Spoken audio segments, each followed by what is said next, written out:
প্রিয় বন্ধুরা, আমরা এই অসাধারণ গল্পটিকে বেশ কয়েকটি ভাগে ভাগ করেছি যেন ভালো লাগলে তোমরা পরবর্তী পার্টগুলো দেখতে পারো। গল্পের শুরুতে দেখা যায় আমেরিকার একটি বড় শহরে দুটি জায়গায় হঠাৎ করে একটি জম্বি ভাইরাস ছড়িয়ে পড়েছে। সরকার সাথে সাথে 12 ঘন্টার মধ্যে শহরটিকে কোয়ারেন্টাইনে নিয়ে যায় এবং শহর থেকে বের হওয়ার জন্য কেবল একটি গেট খোলা রাখে। সেই গেট দিয়ে বের হওয়ার আগে লোকজনকে পরীক্ষা করা হয় এবং শুধুমাত্র সুস্থ বলে প্রমাণিত ব্যক্তিদেরই বাইরে যাওয়ার অনুমতি দেওয়া হয়। ভাইরাসের বিস্তার রোধ করতে এবং মানুষ যাতে জম্বিতে পরিণত না হয় সেই জন্য সরকার কোয়ারেন্টাইন করা এলাকাটির নিয়ন্ত্রণ পিৎজা নামের একটি কর্পোরেট কোম্পানির হাতে তুলে দেয়। পিৎজা কোম্পানির কর্মচারীরা শহরে ক্যাম্প স্থাপন করে এবং জম্বিফাই নামের একটি ইনজেকশন প্রয়োগ করে। এই জম্বি ভাইরাসে আক্রান্ত ব্যক্তিরা জম্বিতে পরিণত না হয়ে একদিনের জন্য সাধারণ মানুষের মতো বাঁচতে পারে, তবে পরদিন তাদের আবারও ইনজেকশনটি নিতে হয়। এরপর বাইকে চড়ে একদল নতুন দুর্বৃত্ত এসে মানুষকে হত্যা করে, জিনিসপত্র চুরি করে এবং আরো বেশি ঝামেলা সৃষ্টি করে। সেইখানে আমাদের দেখানো হয় চেস নামের এক ব্যক্তিকে, যিনি শহরের একজন সংবাদ প্রতিবেদক, এবং তার ক্যামেরাম্যানকে, যিনি আবার তার সবচেয়ে কাছে প্রেমিকা। তারা দুইজনে সেখানে সংবাদ সংগ্রহ করছিল এবং ক্রিস্টালের সাথে তাদের দেখা হয়। শহর ছাড়ার পথে ক্রিস্টাল একটি পরীক্ষা শিবিরের বাইরে অপেক্ষা করছিল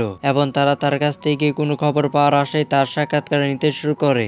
সাক্ষাৎকারে ক্রিস্টাল বলেছে, আমরা এখানে সবাই বিপদে পড়া মানুষ, এই শহর থেকে বের হতে আমাদের কেউ সাহায্য করছে না, সরকারি কর্মচারীও সাহায্য করতে আসতেছে না, কিন্তু তোমাদের মতো সাংবাদিকরা আমাদের ভিডিও রেকর্ড করে টাকা কামাতে আসে। আমরা সবাই এখানে লাশের মতো বাস করছি, যদিও আমরা বেঁচে আছি। সে তাকে অপমান করে চলে যায়। সেখানকার তাঁবুগুলোতে ফ্রিজার কর্মীরা জম্বিদের দ্বারা আক্রান্ত মাছদের চিকিৎসা করছে, যারা তাদের পরিবার ও সমাজ থেকে বিচ্ছিন্ন হয়ে পড়েছে। জেস বলে যে ওই তাঁবুগুলোতে আমাদের সাক্ষাৎকার নিলে আসল খবর পাওয়া যাবে এবং তাদের সেখানে যাওয়া উচিত। কিন্তু তখন জো বলে যে যারা ইতিমধ্যে অনেক ঝামেলার মধ্যে পড়ে আছে তাদের সাক্ষাৎকার নিয়ে তারা আরো ঝামেলার মধ্যে ফেলতে চায় না।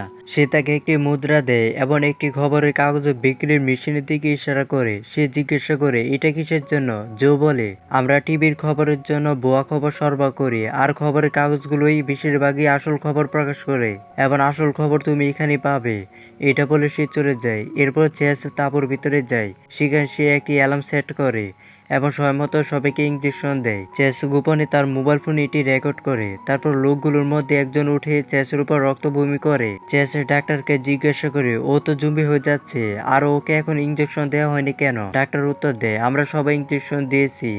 তারা যখন কথা বলছিল তখন সব রোগী জম্বিতে পরিণত হয়ে জেগে ওঠে। জো আকাশে একটি বিমান উঠতে দেখে এবং কোয়ারেন্টাইন এলাকায় একটি জেট দেখতে পায় এবং বুঝতে পারে না যে একটি জেটের উদ্দেশ্য কি। তা ভেবে সে তার ক্যামেরায় সেটি ছবি তোলে। ঠিক তখনই একটি টুলি চুরি করতে থাকা এক লোক হঠাৎ পরে গিয়ে রক্তবমি করে, যা দেখে সবাই ভয় পিছিয়ে যায়। লোকটি জম্বিতে পরিণত হয় এবং সবাই পালানোর চেষ্টা করে। এরপর সে উঠে সোজা জোয়ের দিকে যায়। সে সঙ্গে সঙ্গে তার ক্যামেরা দিয়ে তাকে আঘাত করে এবং ভিড়ের মধ্যে দিয়ে দৌড়ে পালায়। জোয়ের মনে হচ্ছে যেন ইনজেকশনের প্রভাব কোনো কাজ করছে না এবং যারা এটি পাচ্ছে তারা সবাই হঠাৎ জম্বিতে পরিণত হয়ে তাদের কাছাকাছি থাকা সবাইকে আক্রমণ করতে শুরু করছে। জো বুঝতে পারছে না যে কি হচ্ছে। ঠিক তখন একটি জম্বি তাকে আক্রমণ করে এবং জো সেটিকে সজোরে আঘাত করে, আর নিরাপদ নয় ভেবে সে সেখান থেকে চলে যেতে শুরু করে। তাঁবুর ভিতরে একটি জম্বি চেসকে আক্রমণ করে এবং চেস সেটিকে প্রতিহত করে ধাক্কা দিয়ে দূরে সরে দেয়। আর ঠিক সেই মুহূর্তে জো গাড়িটা চালু করে। চেস চিৎকার করে ওঠে এবং তার পিছু দাও করে, কিন্তু জো তাকে খেয়াল না করে গাড়ি চালিয়ে চলে যায়।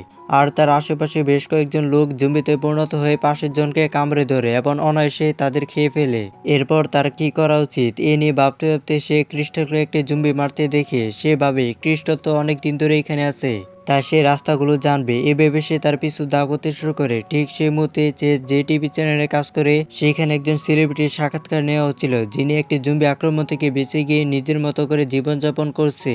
চেস ক্রিস্টালে পিছু দাও করতে গেলে তার মোবাইল ফোনটি পড়ে যায়। সে ফোনটি তুলে নেয়, কিন্তু তখন একটি জম্বি তাকে আক্রমণ করার চেষ্টা করে এবং তাকে মারতে শুরু করে, কিন্তু ক্রিস্টাল তাকে না বাঁচিয়ে পালিয়ে যায়। ঠিক তখন একটি গাড়ির কাছে ম্যাগি নামের একটি মহিলাকে দেখা যায়, যিনি তার সন্তানকে মেরে ফেলেছে কারণ সে জম্বিতে পরিণত হতে যাচ্ছিল। ক্রিস্টাল তাকে চলে যেতে রাজি করায় এবং চেসও সেখানে যায়। একটি জম্বি তাদের দিকে এগিয়ে আসতে শুরু করে। এই দৃশ্য দেখে ম্যাগি পরিস্থিতি বুঝতে পারে এবং উঠে দাঁড়ায় এবং ওরা তিনজন গাড়িতে উঠে চলে যায়। কিন্তু ম্যাগি গাড়িটা স্টার্ট দিতেই একটি জম্বি দরজার ভিতর দিয়ে হাত ঢুকে তাকে কামড়ানোর চেষ্টা করে। সে দ্রুত গাড়িটা একটা দেওয়ালের সাথে ধাক্কা দিয়ে জম্বিটাকে মেরে ফেলে, তারপর তাড়াতাড়ি দরজা বন্ধ করে বেরিয়ে যায়। যাওয়ার সময় চ্যান্স একজন লাইভ টিভি অ্যাঙ্করকে ফোন করে তাকে সংযোগ করে দিতে বলে এবং অ্যাঙ্করটিও তাকে সংযোগ করিয়ে দেয়। সেই অনুষ্ঠান পোস্টারের মাধ্যমে সে বলে যে জুম্বিফাই ইনজেকশন কাজ করছে না এবং যারা এই ইনজেকশন নিয়েছে তারাও জম্বিতে পরিণত হচ্ছে। সে এই খবরটি জনসাধারণের মধ্যে ছড়িয়ে দেয়।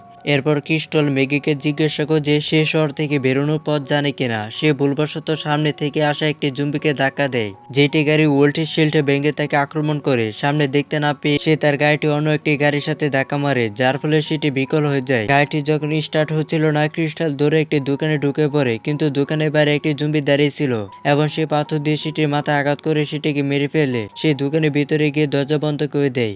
এখানে কিছু জুম্বি চেস এবং ম্যাগিকে আক্রমণ করে, কিন্তু তারা পালিয়ে দোকানের ভিতরে গিয়ে দরজা বন্ধ করে দেয়। এখন এইখানে আমরা শহর থেকে বের হওয়ার রাস্তাটি দেখতে পাচ্ছি। একজন সৈনিক একজন কর্মকর্তার কাছ থেকে একটি ফোন পায়, যেখানে তাকে বলা হয় যে জুম্বি ভাইরাসের দ্বিতীয় ঢেউ এসে পড়েছে এবং এটি বাতাসের মাধ্যমে ও সংস্পর্শের মাধ্যমে ছড়িয়ে পড়তেছে দ্রুত। অতএব কাউকে শহর ছেড়ে যেতে দেওয়া হবে না। ঠিক তখনই যখন একটি গাড়ি আসে, সৈনিকটি তাকে বন্দুক দিয়ে ভয় দেখায় এবং তাকে গাড়ি থেকে নেমে এক কোণে দাঁড়াতে বলে। ঠিক তখনই একটি পরিবার জুম্বিদের থেকে পালিয়ে যাচ্ছিল এবং জুম্বিরাও তাদের তাড়া করছিল। তখন তারা একটি গেট খোলার জন্য অনুরোধ করে, কিন্তু সৈনিকটি তাদের বাঁচানোর পরিবর্তে গুলি করে সবাইকে মেরে ফেলে। এটা থেকে জো হতবাক হয়ে যায় যে সে কিভাবে সবাইকে হত্যা করছে। দুইজন সৈনিক জোকে নিয়ে একটি প্লাস্টিকের ঘরে আটকে রাখে এবং কোয়ারেন্টাইন করে। তারপর সে চেচের কাছ থেকে একটি ফোন পায়। সে বলে, জম্বিদের থেকে পালিয়ে আমি একটা দোকানের ভিতরে আটকা পড়েছি আর আমি আপনাকে ঠিকানা দিব, দয়া করে এসে আমাকে উদ্ধার করুন। জো তাকে বলে, আমি বুঝতে পারতেছি না এখানে কি হচ্ছে। এই ভাইরাসটা বাতাসে এবং এমনকি স্পর্শের মাধ্যমেও ছড়াচ্ছে। সে বলে, এই লোকেরা বলছে এটা বাতাস এবং সংস্পর্শের মাধ্যমে ছড়াচ্ছে, আর ওরা কাউকে বাইরে যেতে দিচ্ছিল না এবং ওরা নিরীহ মানুষদেরকে গুলি করে মারছে, আর ওরা আমাকে একটা প্লাস্টিকের ঘরে আটকে রেখেছে। ওরা সম্ভবত আমাকে মেরে ফেলবে, আর এই পরিস্থিতিতে আমি তোমাকে কিভাবে বাঁচাবো? ভয়ে জো তাকে সবকিছু বলে দেয়। কিছুক্ষণ পর একজন ডাক্তার এবং একজন সৈনিক এসে কিছুটা দূরে দাঁড়ায়। তারা তাকে একটি স্ট্রিপ দেয় এবং পরীক্ষার জন্য তাতে থুতু ফেলতে বলে।